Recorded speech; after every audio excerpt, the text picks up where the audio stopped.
My name is Allison Sneaker, and today is July 19th, 2019, and I am interviewing Bob Rogers at the Newkirk Public Library.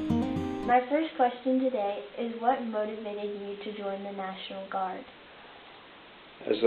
When I moved to Oklahoma in 1981, teaching at Tecumseh, a lot of friends of mine in band directing profession were in the 145th Army Band, the Oklahoma National Guard. After being invited and coerced, I finally visited and sat in and enjoyed what they seemed to have: a lot of camaraderie, good players, and a motivation to serve and to share their talents how they could with their state, their government, and their country. So I decided to join. They talked me into it, and I joined. Tell me a little bit about your time in basic training. How much time do we have? The Oklahoma National Guard at that time would send what they call a buddy platoon, all the basic trainees at one time from the Oklahoma Military Academy to the basic training post. And we did 6, I believe, charter buses of Oklahoma National Guard trainees to Fort Leonard Wood, Missouri, and we formed the majority of company, basic training company. There were only a few people in the 4th platoon who were not Oklahoma National Guard. So, most people join when they're kind of young, 18 to 21. I was 30 years old when I joined, so I turned 31 in basic training. Was impressed that I was able to keep up physically, and on some of the physical training tests, actually did a little better than some of the young guys.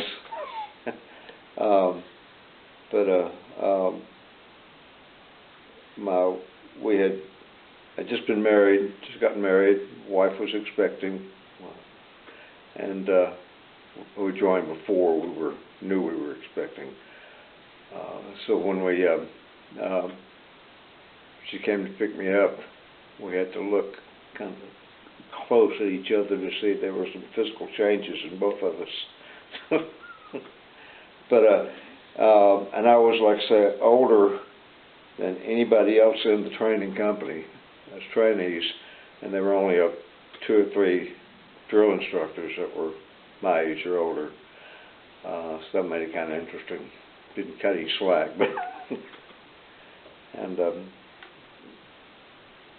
it was one of those. It was demanding. It was Army training, and you learned fast. But it's just something that everybody goes through and everybody remembers. Where did you go to do your basic training? Went to Fort Leonard Wood, Missouri. What was your primary job after training? Trumpet player, musician. MOS was a 02 Tango 20. At that time, each instrument had a different letter designation. 02 was musicians, the Tango was trumpet player, Charlie was guitar, and on through the alphabet. Then they changed it eventually so it was all one: 02 Sierra, then 10, 20, 30, 40 according to your rank. Where did you serve the majority of your time in service? Majority of my time was in the Kansas National Guard 35th Division. We started out with the 145th Band in Oklahoma, moved to Arkansas, was in the 145th Transportation Battalion as Assistant Operations Sergeant. Moved back to Oklahoma, was in the Ardmore 245th Transportation Battalion, And when we moved back to Newkirk, I got into the Kansas band in Olathe and stayed there the rest of my career. What rank are you most proud of to have earned and why? The last rank I got, E7, Sergeant First Class, because I almost didn't get it. It was I'd been squad leader in the Kansas band for 14 years, so I was up next for E7. But my ETS, my 20 years, was coming up in December, and if you go past 20 years, as you go past 20 years, you have to have passed a medical screening board to see if you're healthy enough for the Army to continue past 20 years. And I was having some health issues at the time that didn't really affect what I was doing, but I did have to make a couple of trips to Fort Riley Medical Retention Board, and it was coming down close to ETS time, and December drill was going to be either retirement ceremony party or a promotion ceremony. And the paperwork came in 5 days before drill. So, but that opened up, the reason I really was glad to get it was because it opened up a new era in the career of responsibility, from a squad leadership to a platoon to a senior staff. Our staff and our unit consisted of a commander, warrant officer, first sergeant, and 4 E7s. So become a senior staff member with responsibilities. My job was maintenance, NCO in charge of all the equipment in the unit. So I had to make sure that the maintenance crews were doing their job right, because when the inspection time came, it was my name on it. So I was proud to get that going, that we passed all our combat inspections during my tenure. So during your inspections, did you get really nervous? I'm sorry? For your inspections, did you get nervous for them? Oh yeah. Oh yeah. We were a division band, so we had tactical equipment. We had vehicles. We had not only the M16s, but we had machine guns, pistols, radios, field phones, tentage, and all kinds of things. So that everything had to be accounted for, line item number, mileage on the trucks, and everything. And it was such a small unit with small equipment. If a couple of items didn't pass, the whole section failed. And the first one I did, when I had just been there a couple of months in the job, was that happened. We had 2 vehicles. One vehicle failed, so the whole section failed. And that was not our fault, though. It was the higher maintenance facilities. But so it was. The commander there was smoke coming out of his ears when he found out why. But after that, we got things together, and we passed everything after that. How long was your enlistment? I was in for 28 years. 20 of those in the Kansas band as a drum major.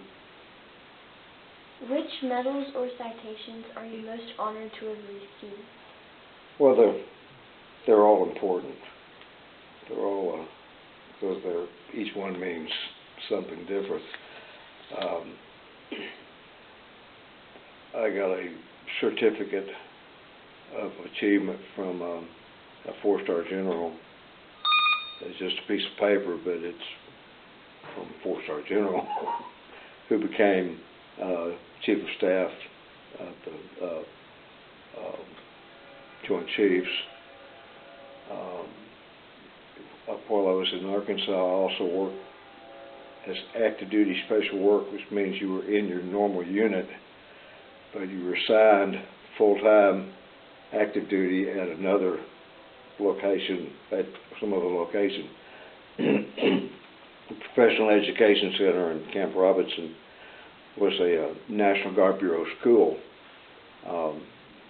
professional type recruiting, retention, other kind of professional things. And in the media branch, we were the kind of like the teacher's age. We made all did all the things that the instructors used in their classes. And when I left there, I earned a Army Achievement Medal, which was the first time they'd given one to an ADSW. Then another Army Achievement Medal from a Guard Band in Kansas from the commander for being a drum major. When I retired, the commander gave me a Army Commendation Medal and one of the drum major maces. And he even made with a custom-made stand, so it meant a lot. I asked him, I said, Chief, this is government property. You don't ask, it's okay. But they're all special. I think the most special thing, though, was not in the medal or the hardware. It was in the things that we did and performances that we did, and the feeling I got with all the bugle jobs that we did for military funerals, because that meant a lot to the family, and it meant a lot to me to be able to be that person who was able to present that final honor to that soldier for their sacrifice to the country. When you received a medal or a citation, how would they present it to you? In some type of ceremony, either a low key or a big deal. Most of them are a pretty big deal. Then, depending on the rank, the size of the medal. Tell me about some of the special people you met. General Joseph Pilastra, who was four-star general in charge of Forces Command, all the ground forces in the American Hemisphere. We hosted the ForceCom conference at the Professional Education Center, and we did all the presentation work, the computer graphics and sound and things. So we were in and out of all the meeting places and met with him and his assistant, a colonel. I spent a lot of time with him getting things prepared. The main speaker to meet and mic him up was Colin Powell. And the governors and leaders in Oklahoma, Kansas, and a lot of neat veterans that we played for at places where we played. What was the best and the worst military food you ate? I don't know if you can use best and meal in the same sentence when you're talking about military. They're getting better at the dining facilities, and they really are. They're some of the larger posts that we've been to have fine dining facilities. I also say that Fort Sam Houston in San Antonio, Fort Riley's new main facility, they would compete with any food. The dining facility at the Professional Education Center won their award for dining facilities several years in the Army-wide, so they were good. The worst were the old MRAs. There was one that included think they called it a dehydrated pork patty, that you would put hot water in and let it. I think one guy said he gave it to his cat and he buried it. They were not good. Tell me a funny story you experienced that could only happen in the military. This is a family show, right? Okay. A lot of things you don't. Well, at the Professional Education Center, we did the main keynote speaker was Colin Powell. He was a 4-star general at the time, and or 3-star, I believe. Anyway, he was the main keynote speaker, and we put a lapel mic on him, and it was the last thing that happened over the 4-day period. We were backstage watching. I could see him, but my other partner could not see outside. And we gave the speech, and both of us had been up all night for the last 3 days getting things prepared. And the applause kind of brought us back into focus. And everybody said, "Is he gone?"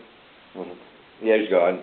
The higher you get in rank, the more people it takes to get you places. So they had already were escorting him out. So next thing is he's through? Yes, he's through. Is he gone? Yes, he's gone. He's still got the microphone. Oh my gosh. So I had to run through the crowd. By that time he was already in the parking lot heading for his car, and I had to yell, "General," and of course everybody turns around in a defensive mode and went, "Our microphone, sir." Okay. But the best was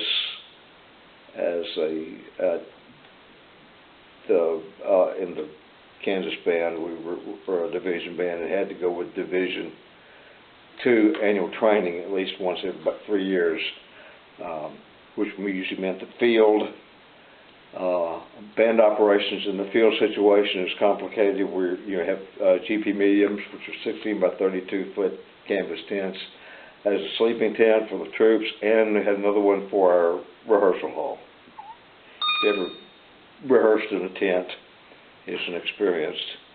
And we were off, kind of disconnected from the other people of the division. The division is a large group of people, and we did not have a porta potty within almost a quarter mile, about 3 or 4 blocks away. And we went to the people in charge and presented our case, and their response, of course, was, "Well, your unit's not big enough to qualify for such equipment." So we said, "Okay, we got this." We did have, as a division, tactical vehicles like a deuce and a half, and there's always something going on. It's a 24-hour operation. There's always trucks moving back and forth across the field. The next morning, the commander, who has his own little GP small tent, came out of his tent, looked up, saw a porta potty in our area, waddled over, came back, and we were already up. He looked up, he just stopped and said, "I don't want to know. Thank you."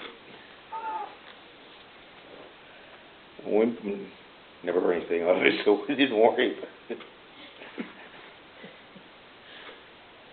How does your military experience affect your life today? Once you put on the uniform and you go through the training and you live the life, it becomes your life. Anybody who has been through that basic training, advanced training, and all the other training, that's still part of who you are, and you do things automatically. And so that is a big thing for most of us. For me, when I took the oath of enlistment on 23 December 1983 in the Journal Record Building in downtown Oklahoma City. Took the same oath that every military person takes, that I would support and defend the Constitution of the United States against all enemies, foreign and domestic. That's a pretty big deal. When I retired, 28 years later, with all the paperwork, with all the briefings, no one said that you're released from that oath. As far as I'm concerned, that's still part of my job. And every basic training goes through, the first thing you learn is your basic orders that everybody has. I will walk my post, I will defend my post, I will not release, and things you remember that are drilled into you. They never said stand down from those orders. And that's still part of what I do, and that's part of me. I will not allow that to happen. I'm very strong about defending those documents, founding documents that gave us what we have, the liberties that we have, that nobody else has. And but also, because of what I did, continue to support and want to give honor to those people who served. And I still do a lot of bugle jobs, funerals, and it really is important to me that that happens, that those people get the honor that they deserve.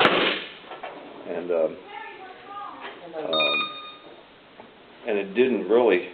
I knew it was important to the family and the people, but I didn't get it till my dad died, and I got the other side.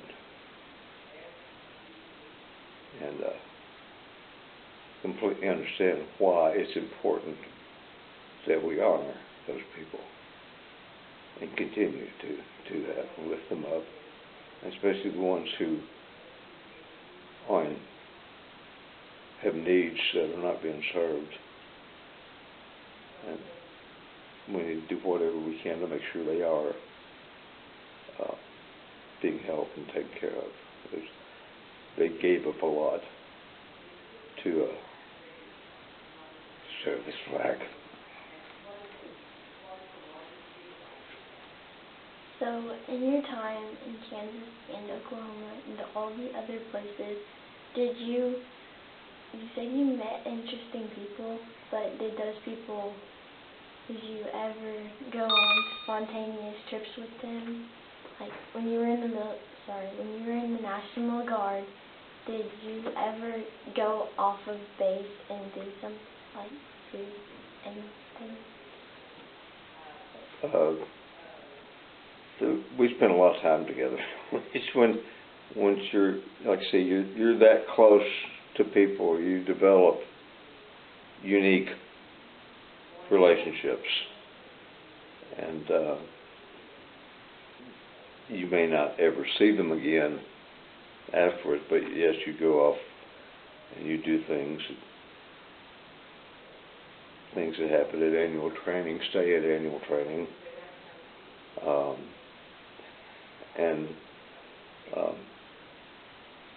but you're always helping each other. That's why they call them battle buddies, because they are your buddies. They're your brothers and sisters. And I still see some of the ones that, and it's an important reunion when you get together with those people. Is there any other funny or interesting stories that you have that I didn't cover in the question? I never deployed, came close several times. We were given the heads up that we were going to deploy, and we changed our training schedule to from what our normal mission was to our deployment mission. Even got new equipment and came down to not going. But we did do a State Department goodwill tour in Ecuador. We took all of our equipment, put it on a C-130, and flew from Olathe, Kansas to Quito, Ecuador, and played through around there, around Quito, and it was neat to see other cultures. I believe everybody should at some point in their time go to some other countries whose economy is not like ours, just to see what we have and appreciate what we have.